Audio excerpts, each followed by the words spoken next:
10 billion, and we hear some dovish language. How anticlimactic will this be, do you think? I think this is a real case of travelling and arriving, because I think you have to look back to where bond yields were before we started hearing the tapering word. It feels like it's been with us a long time, but it really hasn't. And basically, the 10-year in the US has almost risen 100 basis points. So they've already done quite a lot just by announcing this tapering. And I think that now they're arriving, they're realising that sort of the 20 billion initial that had been talked about, the reduction in the bond sales, maybe they just don't need to do so much because markets are really expecting it. So I think, as you say, the language is going to be key, and I think they're going to want to show that they are still dovish, that this is tapering, it's not actually a change in interest rate policy. They really don't want to spook the markets, and they want to make sure that we have escape velocity in the economy. Well, let's throw into that mix this Larry Summers announcement, and it would seem to me that we shouldn't worry too much about a sell-off in the equity markets. Yes, I think you're right. I think the consensus is that the Fed's going to stay pretty dovish, and they're going to want to make sure that the US economy is on pretty firm footing. And I think we don't know if Obama is going to introduce another candidate into the mix, but it really is going to be about low rates for a while and just ending these extraordinary monetary conditions rather than being too hawkish. It almost makes you want to think maybe Summers just thought this whole situation was far too complicated and he's better off out of it. All right.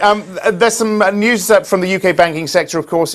75 pence, a 3% discount to yesterday's closing is what we've now got confirmed for Lloyds. Does the sale prove the UK economy is definitely on the mend, do you think? I think it's a really encouraging sign. You know, it's very important for the government that they've got a profit, and I think it's very interesting that they only sold 6%, and there's still over another 30% to go.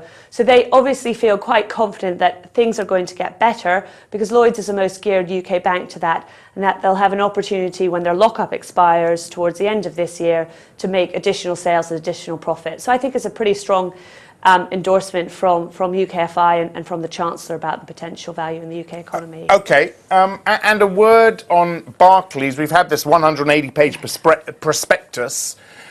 Some surprises in there, to say the least, right? I think there's something in there for everyone who wants to bash Barclays at the moment. You know, the thing with prospectus is that they've got to put everything in there. So we're hearing that you know, the authorities are concerned about that Qatari rights placing, and there could be a £50 million fine for that.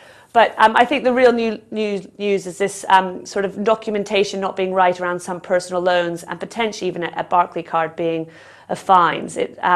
That's a bit worrying as well. But I suppose the good thing about the prospectus is that everything gets out of the open. Yep. Market will be able to digest it, and then they can move on to their rights. Do you like the banks right now? Are you a buyer of the banks? I think, you know, banks are so geared into the UK economy, and the forward-looking indicators for the UK economy are very positive, and so they're a great way of getting exposure to that story.